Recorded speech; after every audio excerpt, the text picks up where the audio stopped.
Class तक मेरी life बहुत अलग थी। किसी को ज्यादा फर्क नहीं पड़ता था मुझसे। मानो क्लासरूम का डस्टबिन हूँ मैं, कोई मुंह ही नहीं लगाता था।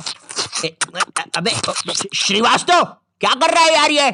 माँ बाप ने बस कचरा खाने ही सिखाया क्या? मुंह क्यों लगा रहा है मुझे? बचपन में ऑप्स बेड्स के नाम पर लड़ाइयाँ करना। है?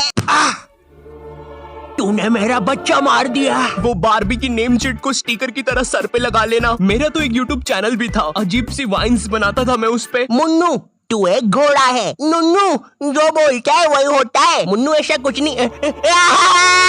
सब्सक्राइब करें मुन्नू नुन्नू की वाइन्स। मैं कहीं पर भी वाइन्स बनाने लग जाता था, भले फिर बैकग्राउंड में किसी की दादी मर रखी हो। सारी जायदाद मेरी। उसके दूसरे दिन ये बंदा भी मेरी वीडियो पे कमेंट कर रहा होता है, भाई full haha video, thank you मेरी दादी के साथ कोलैबोरेशन करने के लिए। ओम नमः शिवाय। जिसकी दादी मरी है वो ये इस कमेंट को लाइक करो। जिंदगी बहुत मस्त चल रही होती है, लेकिन फिर 10th क्लास आ जाती है। 10वीं कक्षा, नो दोस्ती यारी, ओनली पढ़ाई। 10th क्लास के टाइम पर तुम्हारे मम्मी पापा को भी एकदम से याद आता है, अरे हमारा तो बच्चा भी है। अरे हाँ, किधर रखा है उसे? लास्ट टाइम तो कबर्ड में रखा था, भाग गया। 10th क्लास में ना तुम्हारे मम्मी पापा तुम्हारे पास आते हैं, इधर तुम तुम्हारे रूम में अजीब से काम कर रहे होते हो। ओहो हो साइंटिस्ट है। ओहो हो साइंटिस्ट। पीछे से तुम्हारे मम्मी पापा आते हैं। पूची पूची पूची पूची पुई। हाँ मुझे पता है मम्मी पापा के चलने की आवाज ऐसी नहीं होती। 10th क्लास में मेरे पापा भी मेरे पास आए थे। उन्होंने मेरे कंधे पर हाथ रखा, मेरी आंखों में आंखें डाल के देखा और कहा, ये सर पे बारबी की नेम चिट लगाना बंद कर। और 10th क्लास आ गई है, पढ़ाई कर लेना चुपचाप। हाँ? अब तो और अच्छा लग रहा हूँ। हगी मारू है, लकी मैन है, ककाशी सेंसेई। पढ़ ले चुपचाप। वैसे ये कर कैसे रहा था ऐसे? मेरा तो हो ही नहीं रहा। 10th क्लास से ही तुम पर एक पढ़ाई का बोझ आने लगता है, जिसके कारण तुम्हें अपनी हॉबीज, कलाकारी, संस्कृति छोड़नी पड़ती है। हाय रे, ये विद्यालय की शिक्षा और माँ बाप की इच्छा से ऊपर वाला ही बचाए। रिलेटेबल। तुम्हें अपने टैलेंट और हॉबी को दफना कर आगे बढ़ना पड़ता है, और उस समय तुम कुछ कर भी नहीं सकते, क्योंकि अगर तुम अपने मम्मी पापा को बोलोगे कि तुम्हें अपनी हॉबी पे करियर बनाना है, तो तुम्हारी बात हवा में उड़ा दी जाएगी। मजाक नहीं है, ये सच में उड़ा देंगे। 2 रुपए की पेप्सी, अज्जू भाई सेक्सी। ये अरे बेवकूफ, अज्जू नेता का कचौड़ी समारोह यहाँ नहीं हो रहा है, एक गली छोड़ के। अच्छा, तभी तो बोलूं इधर इतने सारे छपरी लोग क्यों आए हैं। 2 रुपए की पेप्सी, अज्जू भाई सेक्सी। अंधा है क्या छपरी? देखो, अब इसमें तुम्हारे मम्मी पापा की भी कोई गलती नहीं है, क्योंकि जो तुम्हें अपनी लाइफ में करना है उसके बारे में तुम्हारे मम्मी पापा को कुछ नहीं पता है, या तुम्हारे पूरे खानदान से आज तक वो चीज किसी ने नहीं की है। तुम उन्हें बोलते हो, मम्मी मुझे एनिमेटर यूट्यूबर बनना है, मगर उन्हें क्या सुनाई देता है? अरिगातो गोजाइमासु दात्ते बायो। हैं?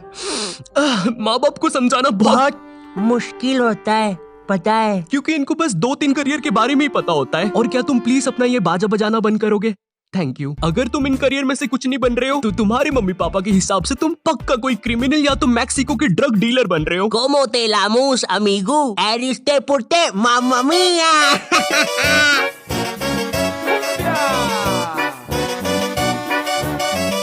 इधर तुम मम्मी पापा को अपने सपने बता रहे हो, उधर मम्मी पापा किसी दूर के मामा के एग्जाम्पल दे रहे होते हैं कि कैसे वो भी अपने एक्टिंग के सपने लेकर सपनों के शहर बम्बई गया था, लेकिन वहाँ कहाँ? सपनों के शहर बम्बई। मैं बस उसे निराशा ही हाथ लगी। तो अब बुलाते हैं नेक्स्ट कॉन्टिनेंट को। मैं सपनों के शहर बम्बई आया हूँ।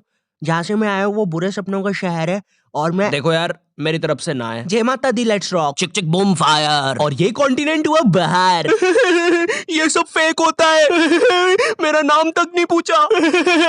तीसरा जज तो रोबोट है। चिक चिक चिक बूम फायर।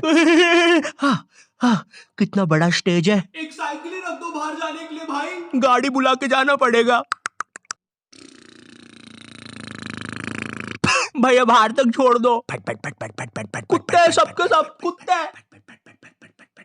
कुत्ता है कुत्ता है भाऊ भाऊ। तो चलिए अब बुलाते हैं नेक्स्ट। जय माता दी, लेट्स रॉक। मेरी तरफ से ना है। चिक चिक।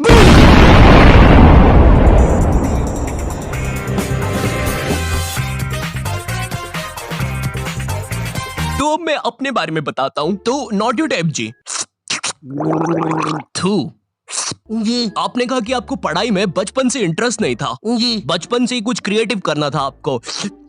जी। तो ये 10वीं के बाद आपने बायोलॉजी क्यों ले ली? कहीं माँ बाप ने कोड़े मारे थे क्या? नहीं नहीं जी, मम्मी पापा तो सही है। मम्मी ने तो टिफिन भी बांध के दिया है, तेल छोड़ दिया अचार ने। तो जी ऐसा था कि मैंने बस बायोलॉजी ले ली थी, मुझे नहीं पता था इतना पढ़ना पड़ता है। 11वीं और 12वीं पता ही नहीं चला इसकी माँ का 2 साल कहाँ निकल गए। जी जी जी और फिर हवाबाजी में बंदी भी बन गई, तो यूट्यूब करने का टाइम ही नहीं मिला। जी जी जी जी जी। चाय पियेंगे? आप पिलाएंगे तो क्यों नहीं पियेंगे। तो आप लोग भी बने रहिए। उसमें मुझे क्या मिल रहा है, मेरा क्या फायदा पॉडकास्ट में। ये हाँ, ये मेरी रियल कहानी है। मेरा प्लान तो वीडियोस बनाना ही था, पर पढ़ाई के प्रेशर में 2 साल कहाँ निकल गए मुझे पता भी नहीं चला। हाँ, मैं बायोलॉजी के अलावा कोई सा सरल सब्जेक्ट जैसे आर्ट्स लेके, आर्ट्स का मैन मैं हूँ, दुनिया का रखवाला, आर्ट्स भी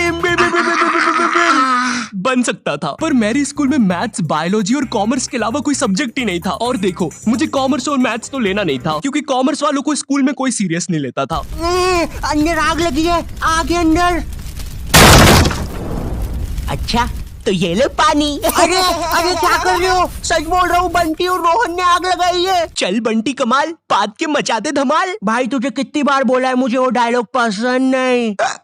अपन को हिचकी आया रे, लगता है अपन को भी कोई याद कर रहा है। भाई पक्का रवि ने चुगली लगाई होगी। हाँ, यही थे मेरे कॉमर्स वाले। वैसे ये मोटा पाद के आग फैलाने वाला था, यही था इसके धमाल का मतलब। मेरी स्कूल में बैन है ये दोनों, शायद भारत की सभी स्कूलों में बैन होंगे। तिहाड़ जेल में अभी ये दोनों। वैसे चल बंटी कमाल, पाद के मचाते धमाल। भाई तुझे कितनी बार बोला है, मुझे वो डायलॉग पसंद नहीं।